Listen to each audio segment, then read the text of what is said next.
Welcome to GCNF's second webinar of the series. This is our webinar titled "How do you make your alternative modality sustainable and safe for the duration of the crisis?" And so just to introduce myself and GCNF prior to reviewing today's agenda, my name is Ryan Kennedy. I am the program officer for GCNF, and we're joined here today with representatives from the WFP's Brazil Center for Excellence Against Hunger, the Global Food Banking Network, and ADISIA. So GCNF has a long history of supporting national governments to build capacity of national school feeding programs by sharing good practices, resources, tools, and encouraging partnerships. Now, more than ever, we need to come together as a global community in partnership to develop innovative and equitable solutions that can help us navigate this crisis and move towards a future that sees more children receiving nutritious meals through school. We are grateful to our friends and partners that have joined us to present on this webinar, as well as those who have joined us to follow along in this webinar to share their learnings and experiences in feeding children. And we hope that this discussion today will serve as a valuable starting point for future discussions and collaboration moving forward. As a review of today's agenda, following this introduction, I will be introducing and providing a quick bio on each of our speakers prior to their presentation. For more information on any or all of our speakers, I encourage you to visit our website, where we'll be posting a review of this agenda, as well as the materials and recording of this webinar following today's event. Throughout the presentation, I encourage you to utilize the Q&A function at the bottom of your screen to post questions throughout. We will be responding to some of those in line during the presentation. And at the end, we hope to dedicate about 10 to 15 minutes towards Q&A, where we'll be able to go through and allow each presenter to respond to some of the questions that have come in. For those questions that we are not able to get to, please join us in our Facebook group, which will be linked in our follow-up to today's webinar. It's a network for school feeding, where we will be continuing this discussion and responding to any further questions or connection follow-ups. As a quick review of the agenda, first we will have Daniel Balaban from the World Food Program Center of Excellence Against Hunger in Brazil, speaking on what are the main school feeding adapted models which countries have been using to respond to the COVID-19 pandemic. How do these models attend to different contexts, different country examples, and the importance of integrating school feeding initiatives with additional social protection measures. Following that, we'll have Monica Daikas from the Global Food Banking Network, and she's the Associate Director of Network Programs, and she'll be highlighting the global perspective of food banking and where notable changes have been seen, as well as how food banks have altered their models to minimize waste and how they are actually working alongside school governments to target families with school-aged children to ensure that children are receiving food during this time. And then finally, we'll be hearing from Maria Kasparian. She is the Executive Director at ADISIA.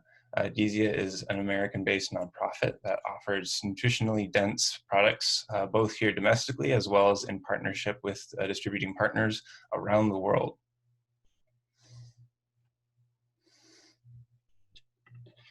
All right, so to start us off, I'd like to introduce Daniel Balaban.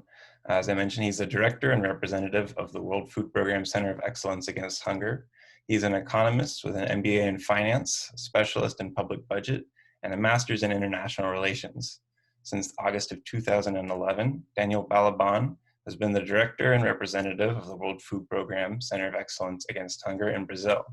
He is a board member of the Global Child Nutrition Foundation and a member of the World Economic Forum's Global Agenda Councils. He has served as a special advisor to the Secretary of Economic and Social Development of the Presidency of the Republic of Brazil, and as president of the Brazilian National Education Development Fund, where he became one of the main actors responsible for the Brazilian school feeding law. And so once again, thank you so much, Daniel, for joining us today and sharing on some of the incredible learnings that are coming out of the Center of Excellence as a leader in South-South collaboration. Thank you very much, Ryan. It's a pleasure to be with you today. Good morning from Brazil. Today I wake up as usual at 6 a.m. Now it's 10 a.m. here in Brazil. And after I wake up, I went to the social medias after a cup of coffee and the social medias, and I read a quote that I liked and made me think.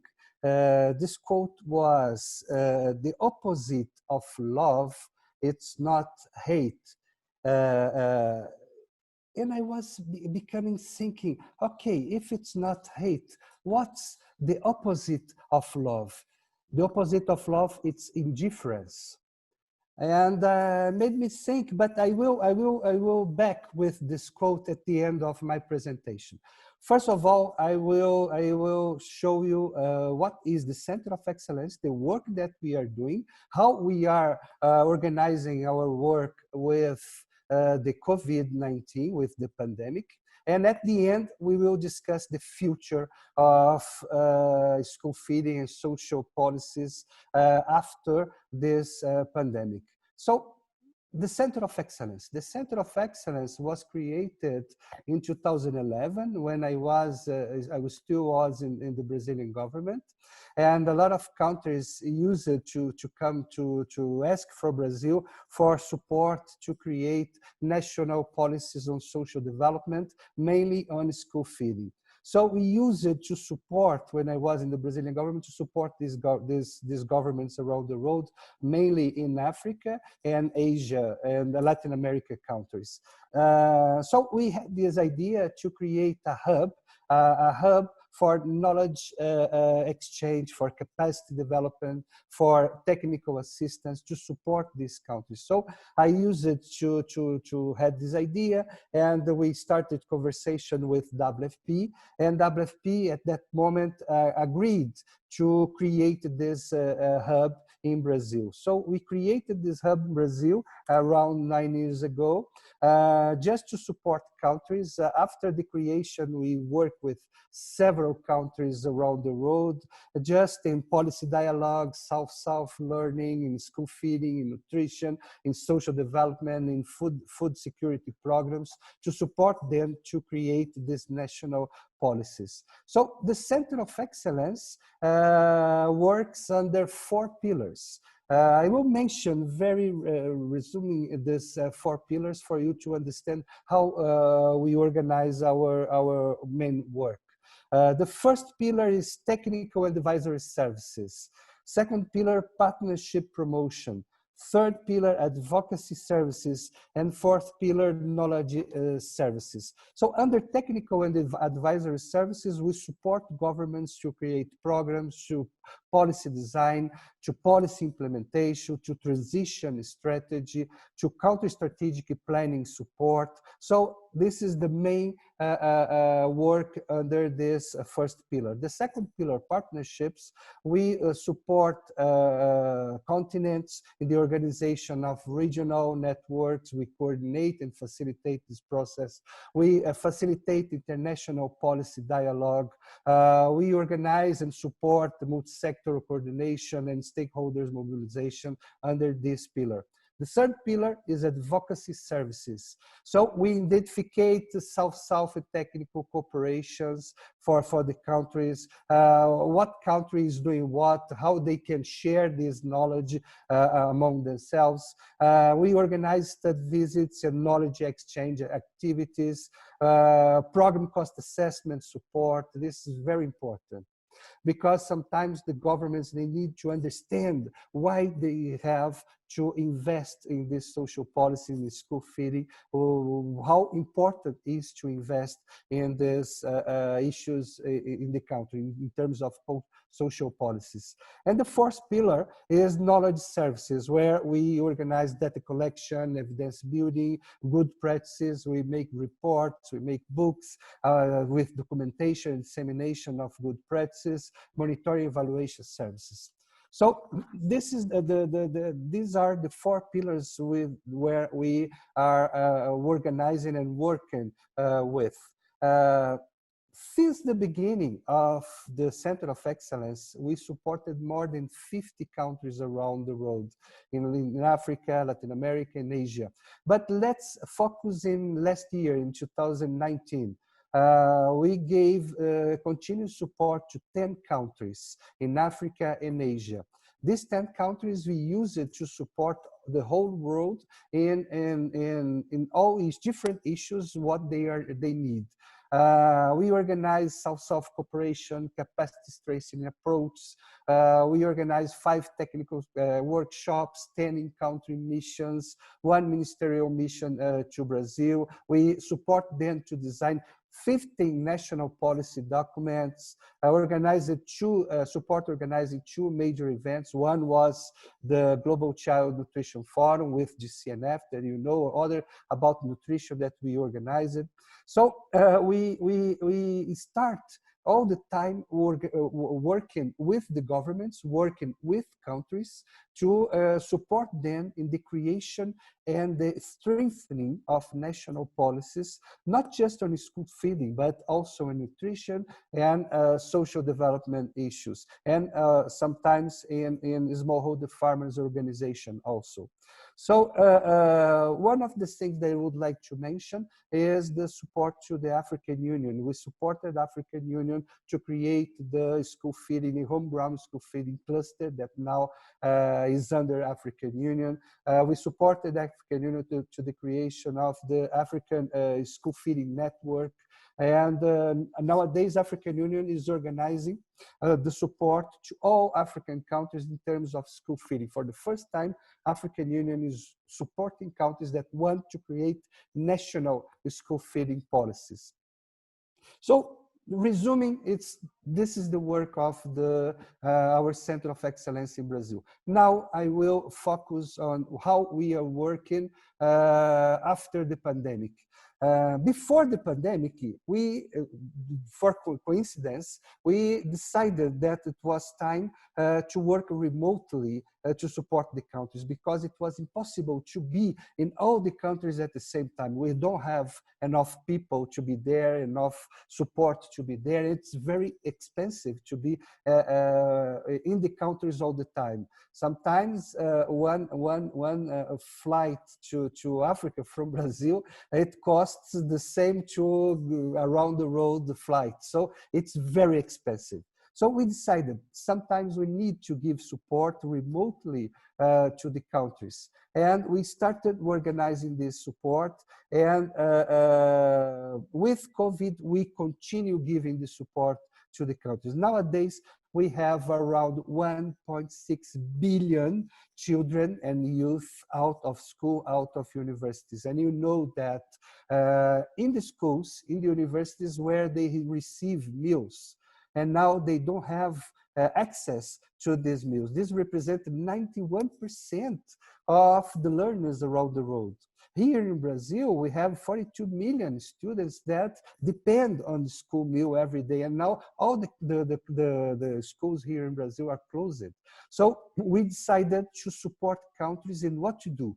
They need to continue to offer this food to the kids, even outside the schools. So it's a very difficult logistic, even in Brazil. So you can imagine in the other countries in the world that don't have school feeding policies established.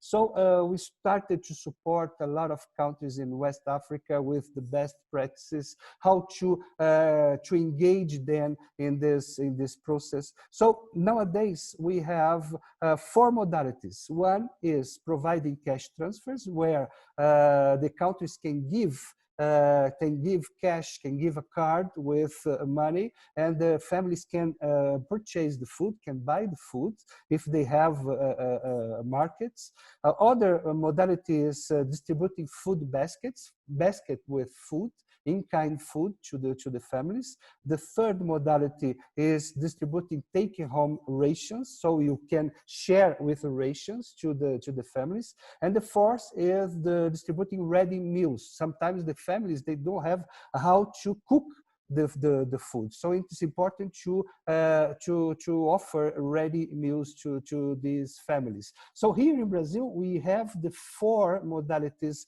all around the country. The country is very large, and we decided to support the country in these 4 modalities. The government of Brazil, the municipalities, the states, they are working hard to offer this food to all the kids around the country. And the remote country report that we are exchanging information with all the countries that we are supporting. All the time we have original short publications, translated guidelines from other governments, videos and courses, direct support from our experts, everything remotely to support the countries in this during this pandemic, during this COVID.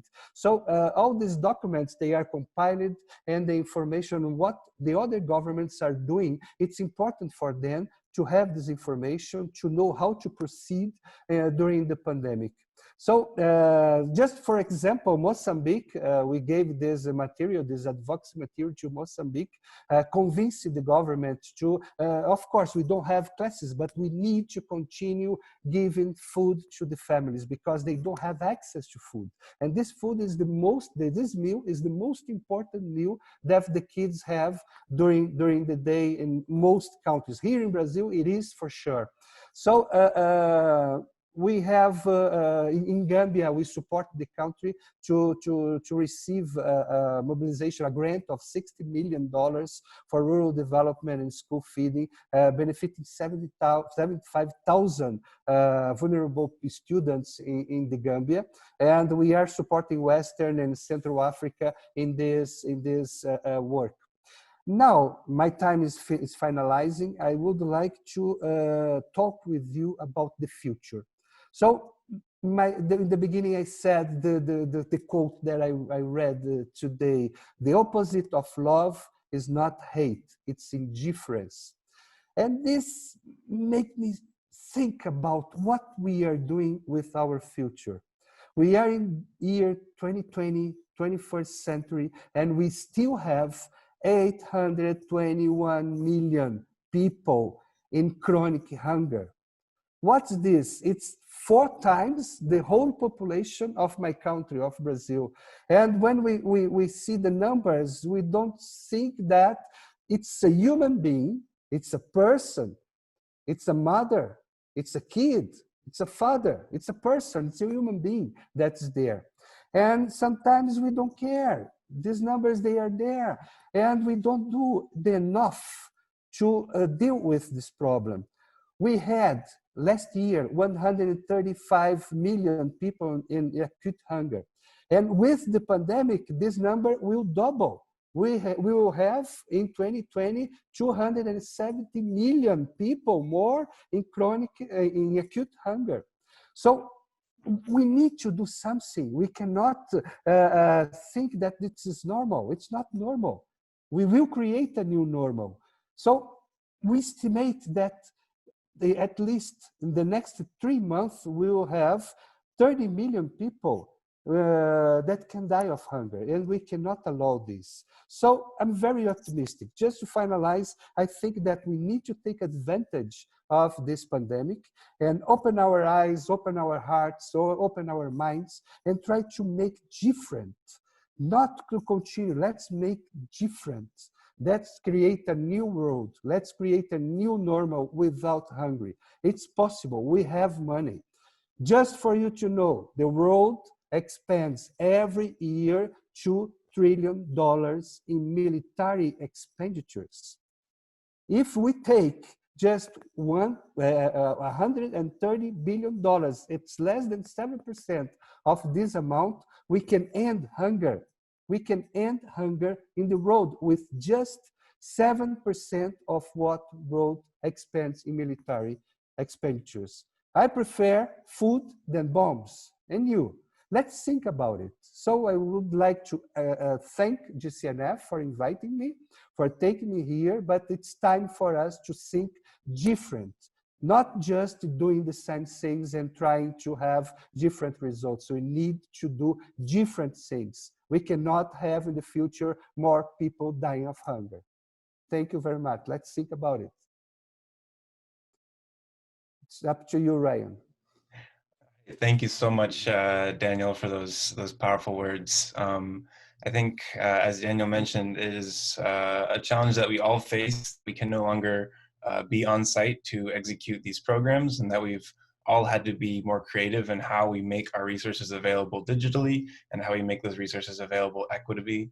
And most importantly, how we can all think of ways to not be indifferent, but also to think differently, to collaborate differently, to fund differently, because now is the time where it's critical that we think of new ways and new solutions to approach incredibly new problems. And so, Daniel, thank you so much for starting us off today with those words. And I think that offers a great segue into the conversation that will be being led by Monica Dykes from the Global Food Banking Network. So before introducing her topic, a quick background on Monica. She actually joined the Global Food Banking Network in March of 2017. And as the Associate Director of Network Programs, she is responsible for the strategic design and management of the Global Food Banking Network's Child Hunger Program. Additionally, Monica administers a portfolio of projects for the Global Food Banking Network's Strategic Grants Program and provides support in determining the impact food banks are having on the alleviation of global hunger. We're incredibly excited to have Monica joining us today to speak a little bit about what the Global Food Banking Network is seeing from the global perspective, but also to talk through and hopefully spark the conversation about different ways that we are making our alternative feeding programs sustainable. I think a challenge that a lot of countries around the world are running into and will continue to run into is what are we doing around the sourcing of food? How are we ensuring that these programs are operating in a sustainable way? And now more than ever is an incredibly important time to be looking at the waste streams that are generated around food and how we can be thinking more efficiently in connecting those food sources to populations in need. And so I'll turn it over to Monica to share her presentation and hopefully spark some really interesting discussion. Over to you, Monica. Thanks, Ryan. Good morning to all, or good evening, depending on where you are. It's a pleasure to be here with you all, and I'd like to thank GCNF for the invitation to join this conversation, and particularly thank Ryan for organizing this panel. Before getting into the content of today's webinar, I wanted to give a brief overview of the Global Food Banking Network, or GFN. We are an international nonprofit based out of Chicago, and our mission is to nourish the world's hungry through uniting and advancing food banks. We're currently working with food banking organizations in more than 40 countries, and we provide support to the food banks in a variety of ways. We help to launch and scale new food banks, and recently started incubator programs to help 6 to 7 new countries in both Africa and Asia. We help to build capacity of food banks through our grant program, technical assistance, and knowledge sharing programs. And we support food banks in their scaling of food sourcing efforts by creating partnerships with multinational companies who can donate food and other in-kind resources locally. And lastly, we help food banks to reach the most vulnerable, including children, by supporting child feeding programs. This is a simple graphic showing how food banks work for those who are not familiar with the method. Food banks are really the link between the food waste problem and the hunger solution. And they do this by capturing perfectly edible, nutritious surplus and unsaleable food poised for landfill and redistribute it to those facing hunger. Food banks do this by capturing food from all sectors of the supply chain, from farms to manufacturers to retailers, and then distributing the food to a variety of community social service organizations, such as schools, after-school clubs, homeless shelters, community kitchens, orphanages, among others. And this is a map of where we are working with food banks. The countries in green are part of the GFN network. So the food banks in these 44 countries are working with over 55,000 community social service organizations, who together are reaching more than 9 million people, of which about 4 million are children. GFN also has close working relationships with several regional networks of food banks, specifically the European Federation of Food Banks and Feeding America in the US. This slide is an overview of the impact that COVID-19 has had on food banks, and I realize there's a lot of text here. I'm not going to go over it all, but wanted to leave it there for participants to read when the presentations are shared afterwards. The data on this slide is from a survey that we conducted in early May.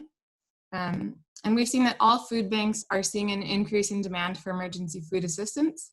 On average, the food banks are serving over 100,000 additional people as compared to before the crisis, while at the same time, food banks are experiencing a decrease in funding and food donations, at least from some sectors.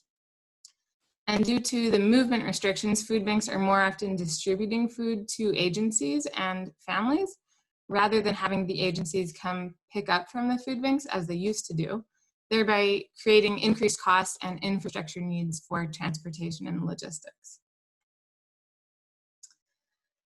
And in addition to the impacts on food banks in general, the school feeding and other feeding programs for children implemented by food banks have also been greatly impacted.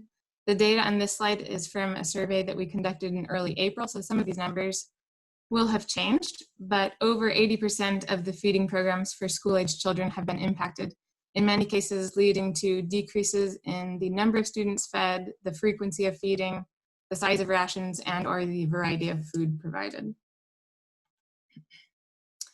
And now I'd like to share some examples of the adaptations that food banks are making in terms of food sourcing and distribution methods. Due to the vast changes in the supply chain and the increase in demand, food banks have had to adapt how and where they're getting food. Some food banks do purchase product under normal circumstances, but the majority of product that they typically receive is donated. However, since the pandemic began, 85% of the food banks we work with are purchasing food, compared to less than half of food banks prior to the crisis. And during the pandemic, more food banks are now purchasing much larger quantities of products. So I think this is an area where if food banks and school meal programs exist in the same areas or countries, this is an area where they could collaborate and pull together their purchasing power and ensure that efforts are not duplicated. And in terms of donations of product, the side of the supply chain for manufacturers and retailers has been extremely stretched, particularly due to panic buying. And food banks have historically received very large donations from both manufacturers and retailers, but are seeing these donations decrease dramatically. Then on the other side of the supply chain, generally because of mandated measures in countries, the supply chain that serves the food service industry has become extremely constricted, and there's great potential here for food loss and waste. So food banks have been adapting to get more donations from the food service side of the supply chain, where many companies no longer have markets or clients to sell to. This includes restaurants and hotels, airports and airlines, farms, exporters and importers. And many food banks already worked with these industries or sectors, but it has become much more widespread during the pandemic. And we're still getting the data on this and really analyzing how it's changing. But we are seeing an increase, particularly in working with the agricultural sector and getting product that would otherwise be lost or wasted.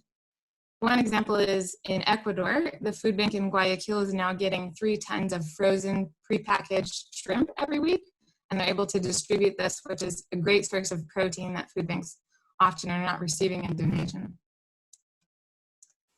One other example is in Argentina, a company that produces potatoes and supplies mainly to restaurants had 15,000 tons of potatoes that they no longer had a market for.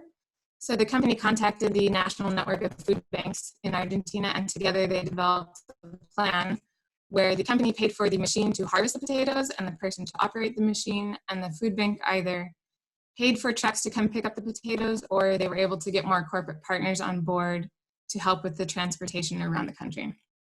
And to date, the food banks in Argentina have recovered more than 5,000 tons of these potatoes, and they're continuing to work to rescue more. Then on the distribution side, due to social distancing and movement restrictions, as well as increased demand, food banks have very quickly adapted their operational models. We've seen that 85% of the food banks we work with have changed the way they're distributing food. Most of the food banks that implemented child feeding programs prior to the pandemic are now targeting entire families rather than just the children. And we've talked in the previous webinar, and Daniel mentioned different distribution examples of how to get the food to the children and families. So I won't go into a lot of detail here. But one example we've seen in the US is many food banks using the schools as distribution points, not just for the children, but also the wider community. One food bank that we have a close relationship with pre-packs different size boxes for different size families. And the school gives a list of the students to the food bank staff so that they can check off names. And that's not only because certain children are eligible, but then the school staff can review the list afterwards to make sure that the children who are particularly vulnerable, if they're not coming to pick up the box, that they can then, the school and food bank can work together to find another way to provide assistance to those families. And the most common partner that food banks work with to distribute food is through the different community agencies, the social service organizations that I mentioned previously. For the food banks that have school feeding programs, some are now working with community agencies in the area rather than the schools. So one example is in South Africa. The food bank serves over 30,000 children in its school breakfast program. But since the schools have closed, the food bank is now providing additional food to the community agencies in the areas around the schools so that these agencies can then provide food to the families of the children. Food banks often have partnerships with the local and national governments, but they're typically distributing the food again through these community agencies. However, with very large donations of products such as the thousands of tons of potatoes in Argentina, the community agencies often wouldn't be able to handle such large volumes at one time. So in this case in Argentina, the food bank contacted all the municipalities of Buenos Aires, and together they developed a protocol very quickly on how to handle the potatoes, how to bag them, how they would be distributed, and to who. So again, here I think there's opportunities for school feeding programs and food banks to work together as they're seeking to serve the children and families and working together with local and national governments in the emergency response. And lastly, I just wanted to give a couple examples on adaptations that food banks are making in the amount and type of food they're distributing. I think one of the factors helping food banks to successfully distribute food very quickly to the children and families in need is the flexibility in being able to adapt between take-home rations, prepared meals, or changing the actual content of the meals. So in Ecuador, the food bank in Guayaquil implements a school breakfast program. And at the beginning of the pandemic, they originally delivered food parcels to the children's homes. But then they had some university students who were interested in setting up a community kitchen nearby the school. So the food bank provides about half of the food needed. And these university students then cook lunches in the community kitchens and then go and distribute it to the children's homes. And they're working now to scale up and also provide breakfast. Then lastly, due to disruptions in the supply chain, food banks are seeing the need to substitute new types of food into the family packs that they're providing. In Ecuador as well, it's been harder to obtain fruit, either because there's less available or the prices have doubled or tripled.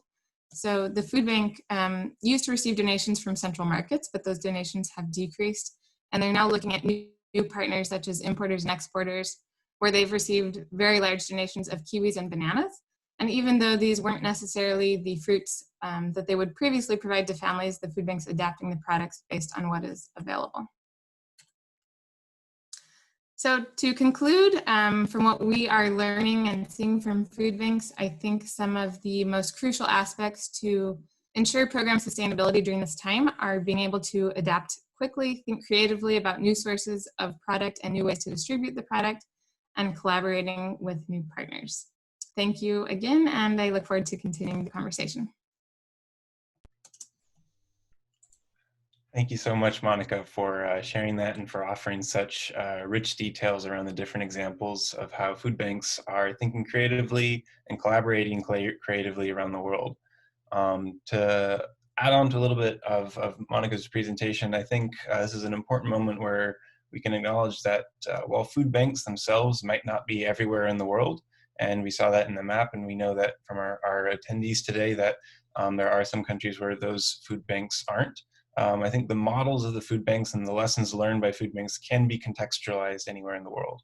And that is what we here at the Global Child Nutrition Foundation, and as we partner with the Global Food Banking Network, are seeking to do, is to work with countries to help them contextualize the learnings, the decades of learnings from food banks on sourcing food, on flexibility in the food baskets, and in understanding better how we can move food from the waste stream to children and families that need it most, especially as we as a global community think through how are we bringing children back to school, and how are we doing so in an equitable way? How are we ensuring that throughout this crisis, we are continuing to offer alternative modalities in a sustainable way that ensure that children, and especially girls, come back to school at a rate comparable to what we were seeing prior to the outbreak of this pandemic. So Monica, thank you so much for sharing on that, and as well as the different examples. And as a note to attendees, all of those examples will be included in the notes section that we'll be publishing and sending out to everyone following this webinar. And so now, turning to our final panelist, as we've talked about one of the larger resource hubs and idea sharing hubs and South-South collaboration from the Center of Excellence. And now we've heard from the Global Food Banking Network as touching on the different modalities and different styles of food sourcing and reaching children in need. We'll now be turning to Maria Kasparian, who is the Executive Director at Adizia. Adizia is a nonprofit social enterprise based in North Kingstown, Rhode Island, and it is dedicated to the treatment and prevention of malnutrition for vulnerable people in the developing world through manufacturing a range of fortified, peanut-based, ready-to-use foods. Annually, Adizia produces and exports about 20,000 metric tons of products, which it has shipped to over 55 countries in partnership with humanitarian players, including USAID, USDA, and UNICEF, as well as the World Food Program. I'll let Maria go into further depth onto the models that they use and a little bit what they do. She has been working with Adizia since its inception in February of 2009. She was previously the Director of Operations. She became the Executive Director in 2015, and prior to this, her experience includes ecology and conservation work in Madagascar with the School for International Training, education and public health focused service with the Peace Corps in Bangladesh, and capacity building at a rural development NGO in West Bengal, India. And so I'll turn it over to Maria to share a little bit more about the work of Adizia and also the importance of rapid, ready-to-use, nutritionally dense foods as we respond to this crisis, and as we think through how are we making our food sourcing and food basket sustainable throughout. Thank you. Thank you, Ryan. And thank you also, Danielle and Monica, for starting us out so nicely. I'm going to share my screen. All right. So as Ryan introduced, alternative modalities in new realities, partnering for sustainability. One second. Okay. All right. My agenda, first I will give a brief introduction to Adizia, and then I will speak about ready-to-use food products, which are specifically designed for school-aged children, particularly one that was developed in Haiti. Then I will give some examples of current programs, both internationally through McGovern-Dole and domestically through USDA and other partners. And lastly, we'll close with some discussion about opportunities for partnership. I always like to start out with a slide that reminds us what all of our reasons for being. Adizia is a nonprofit whose mission is to help treat and prevent malnutrition in the world's most vulnerable populations. Generally, that means young children. We focus a lot on the 1,000 days, but not exclusively. This also means pregnant and lactating moms, people living with HIV, and certainly, last but not least, school-aged children as well. Few more facts and background about Adizia. We are a nonprofit social enterprise founded in Rhode Island in 2009. And we have activities in production as well as in R&D, partnerships with producers in the field all over the world, and advocacy. We began production in March 2010, and in present day, we run a facility that includes a factory, a warehouse, offices, quality lab, and an R&D kitchen and pilot line.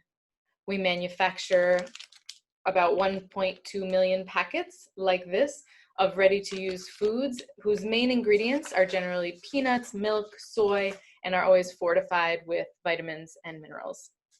We distribute, as Ryan mentioned, always in partnership with those like USAID, UNICEF, the World Food Program, USDA, and of course, a variety of NGOs and field partners. To give a visual of the spread of our work, since 2010, EDISIA has distributed to over 11 million children in over 50 countries, and the kids are our best and most important metric. You can see there's a lot of concentration in sub-Saharan Africa, but there is also work in the Middle East and Asia and in Latin America, and most recently, also in the United States, just added in the last couple of years. So the products that we distribute internationally are in our either Plumpy range or ENAV range, and the products that we distribute domestically in the United States are in our MiWi line of products.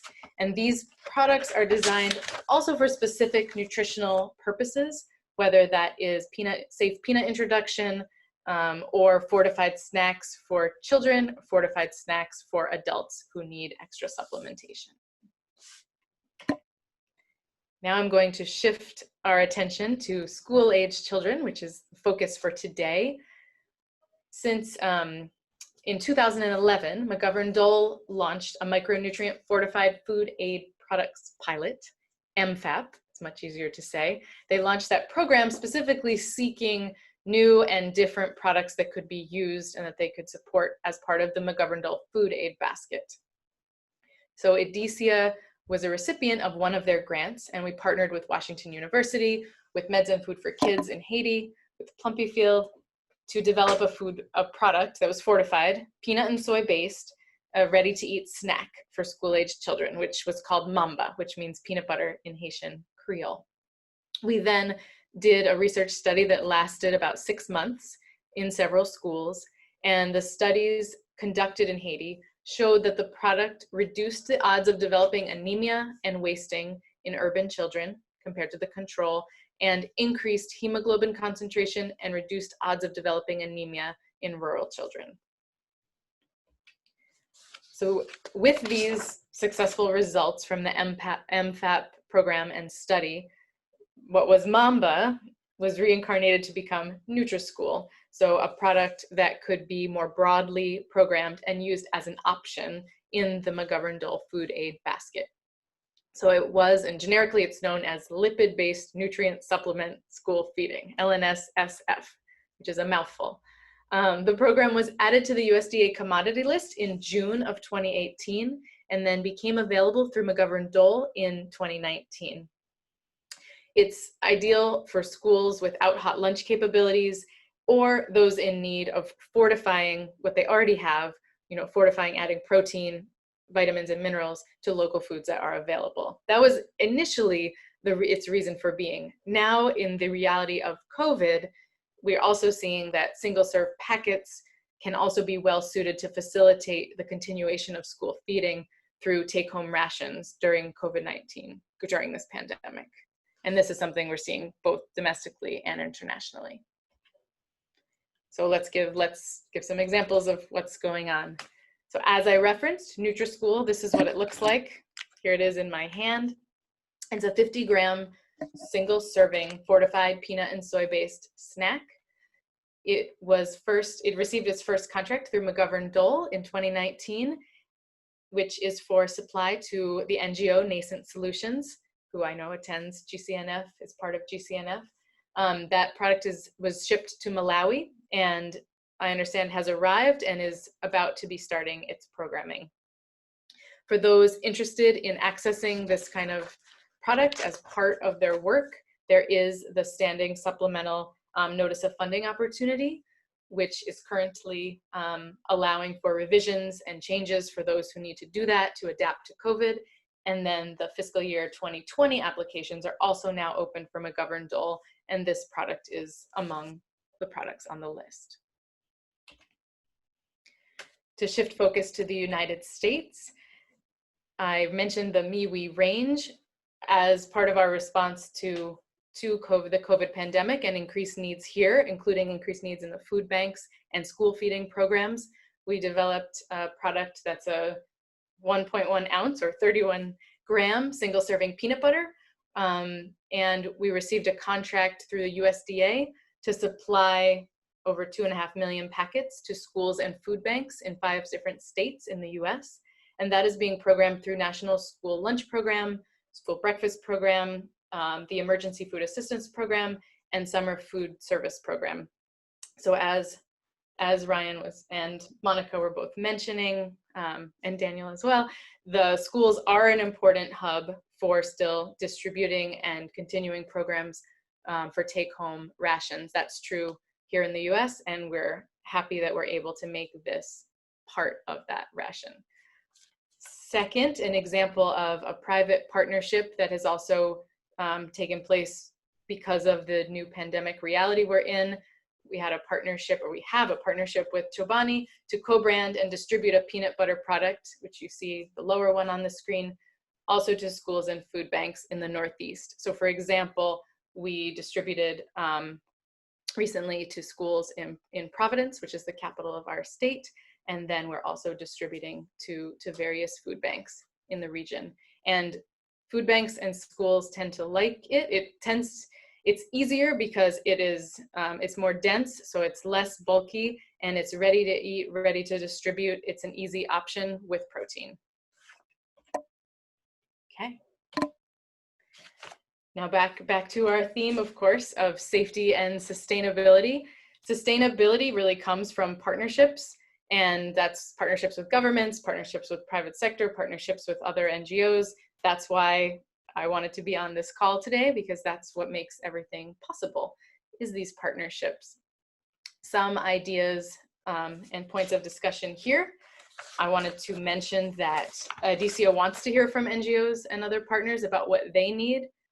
Aside from school feeding, we offer a comprehensive range of different ready-to-use foods to prevent and treat malnutrition. We also have different kinds of partnerships. So we have connections to grant opportunities where partners can access our products. We like to communicate that and make sure people know what is available through the US government, what might be available through matching donor funds, things like that. We try to match make when we can. We also partner on things like formulation and distribution research with the aim of being able to reach as many children as possible, also with the nutritional needs, meeting their nutritional needs. So the example of the study in Haiti was one example. But if you have different needs or you have different ideas, we like to partner and engage with you and see what is possible. We also participate in advocacy in Washington, D.C. to help secure funding that is best aligned with the needs of the populations that we serve. So as part of Alliance to End Hunger and other groups, we do advocate, and we want to hear from others so that we can help be a voice in DC, which tends to make some important decisions that affect many of us. All right, I'm going to end there. Looking forward to further discussion with the other panelists as well as with the audience members. Thank you. Awesome. Thank you so much, Maria, for joining today and sharing so much more about what Adizia does and what the products offered, what they are available, but most importantly, that impact on nutrition. As we see increasingly in the different pulse surveys that we ourselves have put out, that the Global Food Banking Network has put out, a lot of programs are reporting that the variety in their food baskets has diminished as a result of this COVID-19 crisis. And with that, the nutritional profile that is reaching these children has also been diminished. And while in the long term, we're looking at a variety of different ways of how to counter this, these kinds of ready-made packages are not only well-designed for contactless delivery and contactless distribution, but they're also a great way for targeted addressing of different malnutritional deficits. Mm-hmm. So thank you so much. With the remaining time that we do have today, we're going to go ahead and go through some Q&A that we've gotten here from the audience. My goal is to get to about 2 questions from each of our panelists. They've all agreed to stay on a little bit longer if that is what's needed. And so for those of you that have programmed a little bit of extra time to stay with us today, please feel free to stay online and catch these questions. And if not, please feel free to send us your questions offline afterwards, and we will make sure that we follow up with all of them. So awesome. So just running through kind of the order of our different speakers. Daniel, over at the Center of Excellence, we had one interesting question coming in around monitoring and evaluation. And so I wanted to see what you kind of had right off the top of your mind. But the question is, how have the monitoring and evaluation systems been able to respond in change and implementation, right? Changing of different modalities? Are there any examples that are available? And if so, what would those be?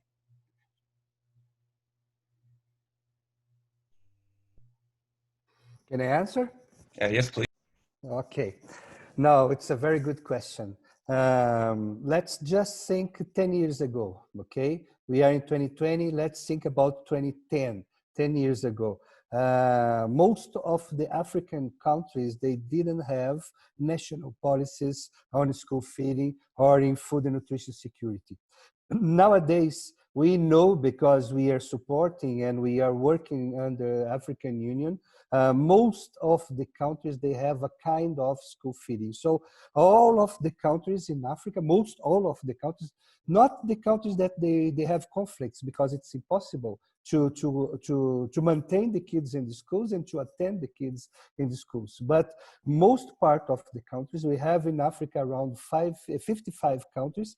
I can say that at least 50 countries in Africa, they have a sort of school feeding. They are attending the kids in the schools. And most of them, now they are creating national solutions, not depending just on NGOs and international organizations. As you know, WFP is one of the organizations that have been promoting school feeding for a lot of countries in Africa. But now WFP is supporting the countries to create national solutions. So it's impossible, because we don't have time to speak about all the solutions, but the countries in Africa, they have different solutions.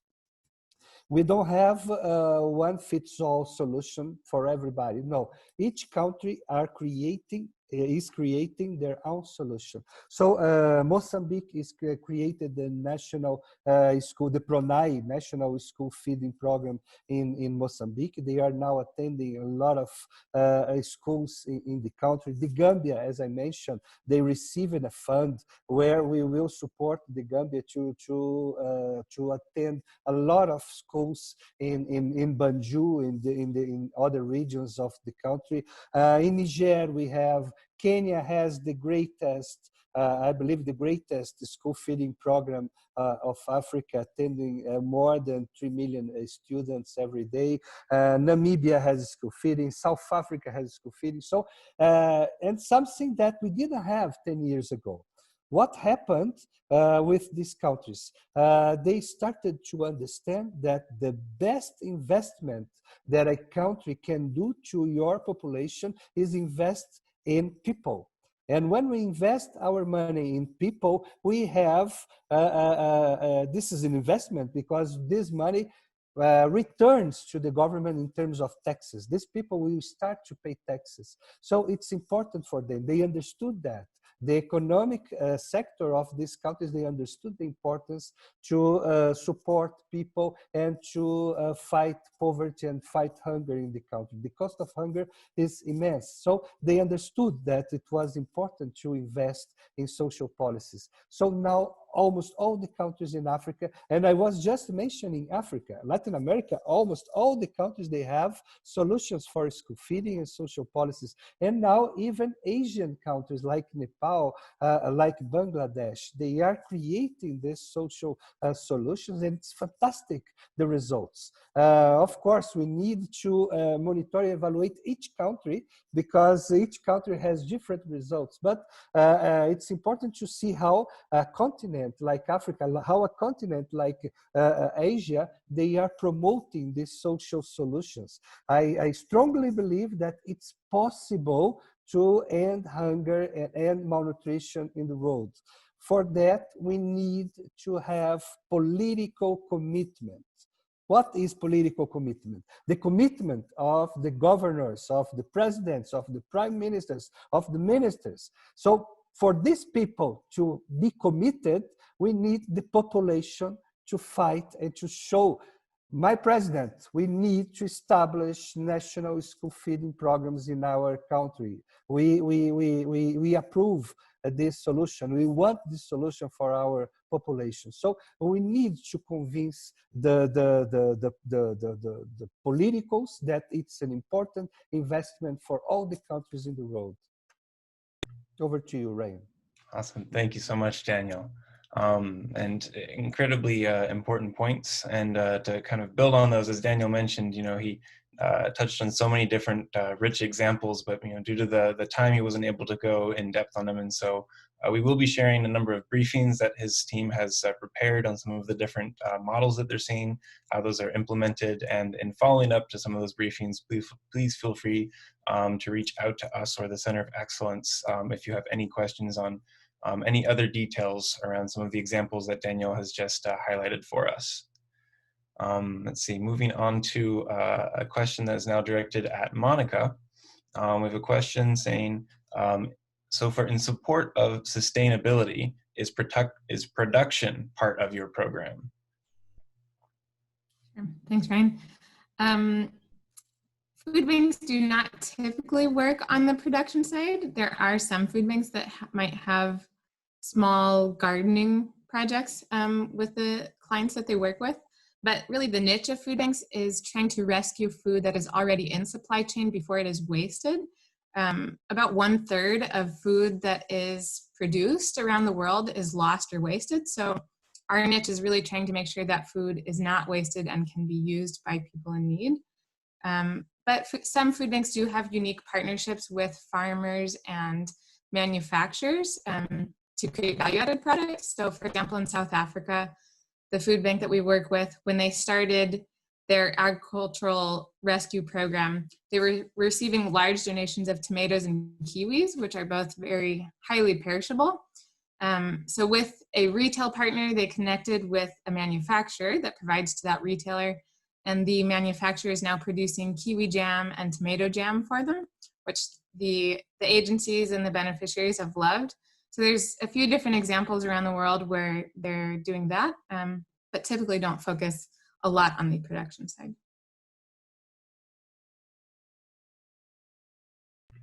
Awesome. Thank you so much, Monica. And I think that's an incredibly important point to highlight, that 1/3 of food currently being produced is currently found in the waste stream. And as we enter a period of time where food sources are starting to dry up, and we're thinking creatively on how we can feed more people, it's going to be incredibly important to think creatively on how we can divert more food out of that waste system and simply be more efficient with what we've already been doing. So thank you for highlighting that for us, Monica, and bringing those figures to bear. And so now moving over to Maria, one question that we had is, so as you mentioned, sustainability for your organization is really founded through partnerships, and you guys function as more of a producer that collaborates closely with distribution partners. Now in the era of social distancing and physical distancing, what new practices have you begun to take on that help you better, help you better meet the needs being presented by distribution partners? And what are distribution partners specifically asking for to help them better meet their goals? Mm-hmm.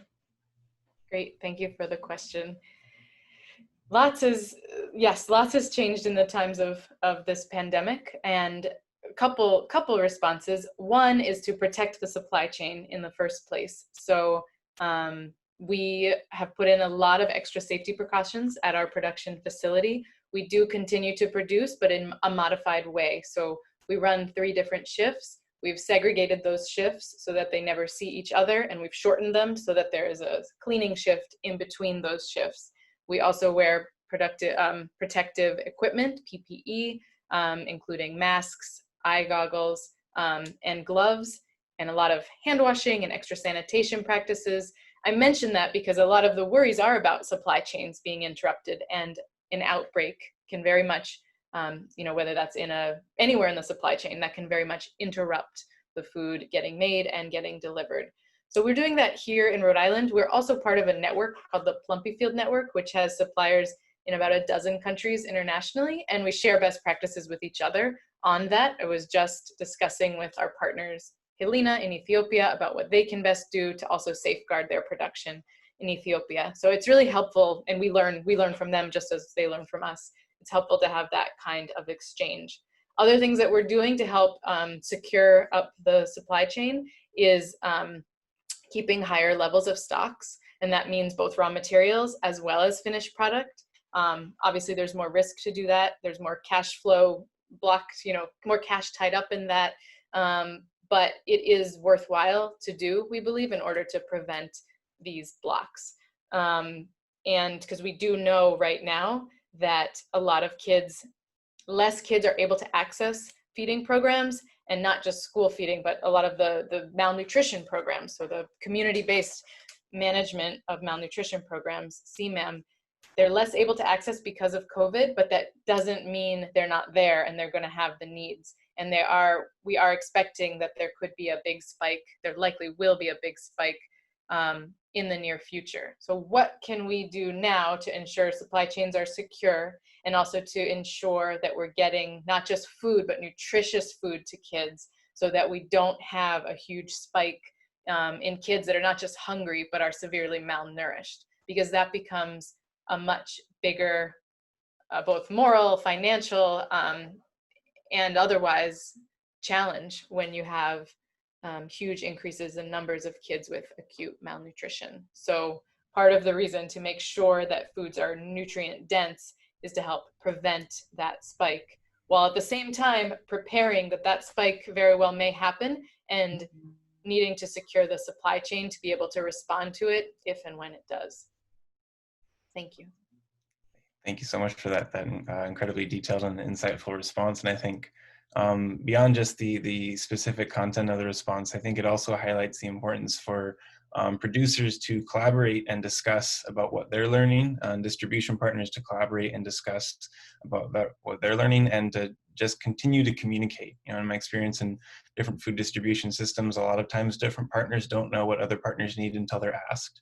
And so I think being vocal about what it is that you need and what it is that can support you in executing your mission are critically important things to do right now. And so we're grateful for Maria joining us to spark that conversation, and we hope that it continues.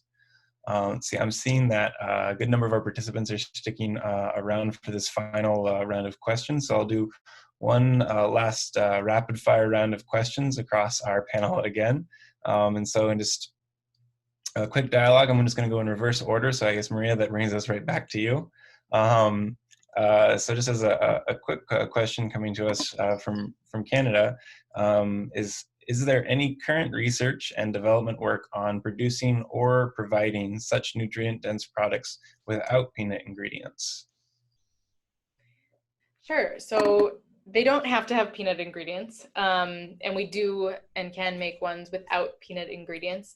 Peanuts tend to be used because they're available so widely and are one of the lower cost sources of good protein, but certainly they don't have to.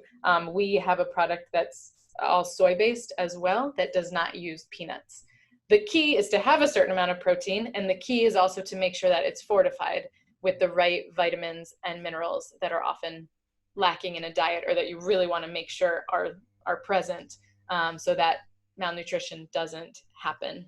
But certainly lots of alternatives can and do happen on the international scale when we involve big partners like USAID, USDA, WFP, and UNICEF. A lot of times the innovation is there, but it takes time to move through those bureaucracies and move through, there are studies being done, acceptability trials being done to make sure that they work and then make sure they're acceptable.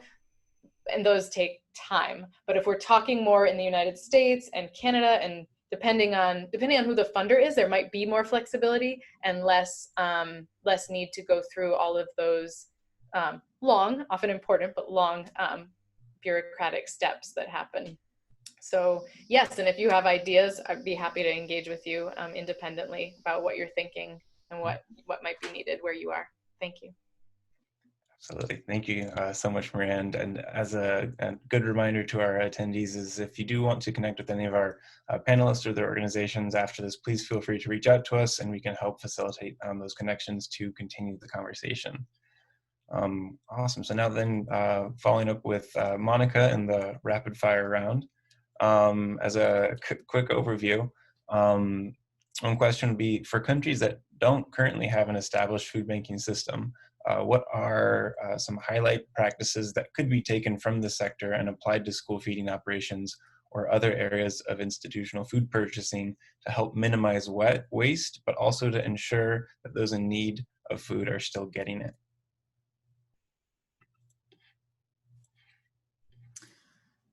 I think it depends some on where the waste is happening throughout the supply chain.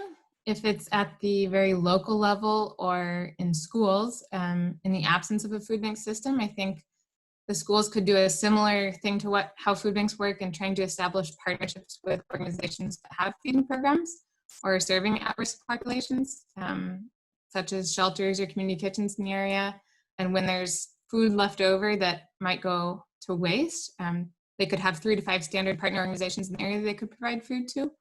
Or if it's more at a systemic or national level, I think ensuring that policies are in place to allow program flexibility and seeking innovative ways to adapt to the local circumstances while continuing to provide nutrition assistance to children, knowing that what works in one school area might not work in others.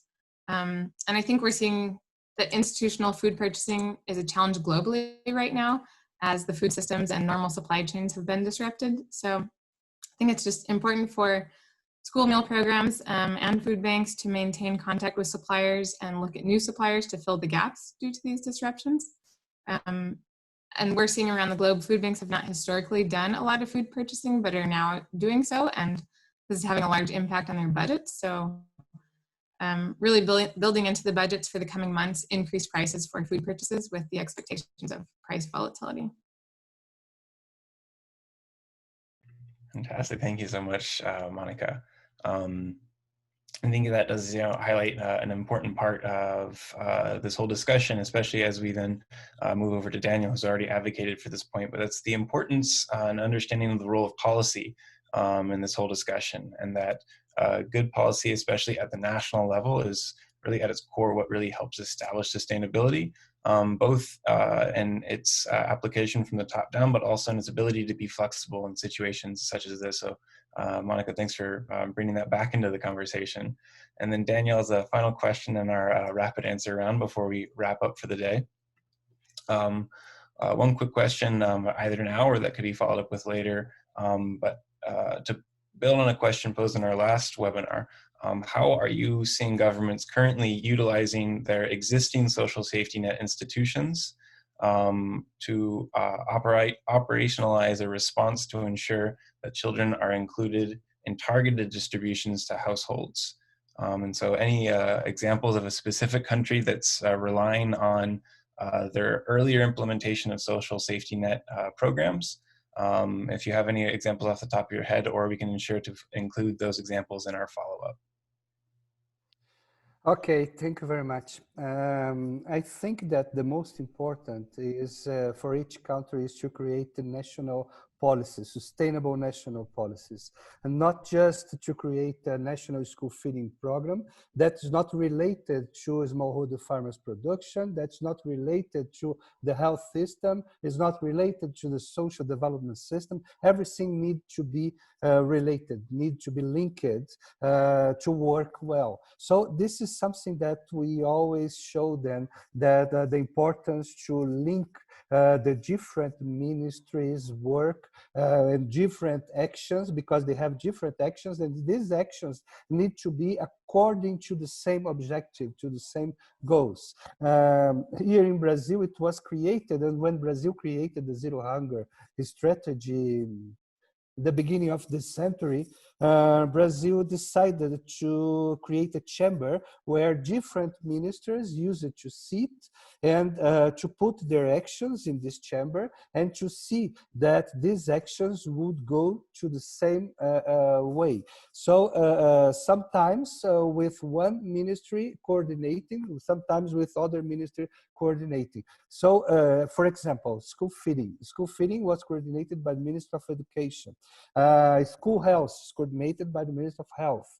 So the conditional income transfer, the Bolsa Familia, was coordinated by the Ministry of Social Development. But all of them working together because all these actions, they are a part of this same strategy. This is something that we show to the countries that are now creating national food and nutrition security systems. And other part, it's very important, is to discuss with population, to bring population and to listen to the population. Sometimes they know better the problems than the people that are in the government. So it's important to listen to the smallholder farmers, to listen to teachers, to listen to the population that is engaged with the systems. Here in Brazil, almost all of the parts of all of the actions that were needed, they became from the population. The population gave the ideas and the government listened and tried to put these ideas in action. So it's important to listen to the population, to listen to the people. And I strongly believe that when we have the governments, they have political will, they really want to change the picture of their countries, it's possible. Everything is possible. Everything is possible. I can say to you because we saw very difficult countries that they are now with very good results because their governments decided to change. They decided, no, we don't want to continue depending on others to get food. No, we need to produce our food. We need to create sustainable policies in my country. So when they decide this, it's the first step for the success. And we have different organizations to support, different NGOs, different international organizations, different foundations that want to support. Everybody wants to support, but the governments need to know the way they want to go. If they don't know where to go, nobody can support them. So first they need to understand what they want to achieve. When they understand this, they will receive the support for different organizations. Over to you, Ryan. Perfect. Thank you so much for that response, Daniel. And most importantly, really highlighting the importance of the interministerial collaboration and really working as we try to reach these objectives, that we are aligning these objectives with and the actions that we take to reach these with those of other ministries, and making it easier for ministries to work together to funnel resources towards a shared goal and a shared concept. And so thank you for bringing that to the forefront. That does bring us to the end of our time today. We are seeing some really interesting questions coming in here right at the tail end in the chat. Rest assured, we will be following up with those through our Facebook group, as well as through continuing online dialogue. And I also encourage all participants, if any of these discussions has led to new ideas or as a jumping off point to learn about something new or contextualized to your countries or your program's environment, please don't hesitate to reach out to us. We want to know what you're interested in learning about, what you're interested in receiving assistance on, and in any case, our role is to either provide that assistance or to point you in the direction of an organization or an entity that we know provides that kind of assistance. And so we look forward to hearing from all of you again in the future. The webinar recording as well as the presenter materials will be coming to you within the next 2 business days via email. It'll also be available on our website. And then moving forward, please keep your eyes peeled for an email update on the next webinar that we'll be hosting in our ongoing series of school feeding responses to the COVID-19 pandemic. And so once again, thank you to all of our speakers that have joined us today. Thank you to all of our attendees that have joined us today to learn. On behalf of the Global Child Nutrition Foundation and everyone in our family network. So I wish all of you a great evening, afternoon, day, whatever time it is there. And until next time.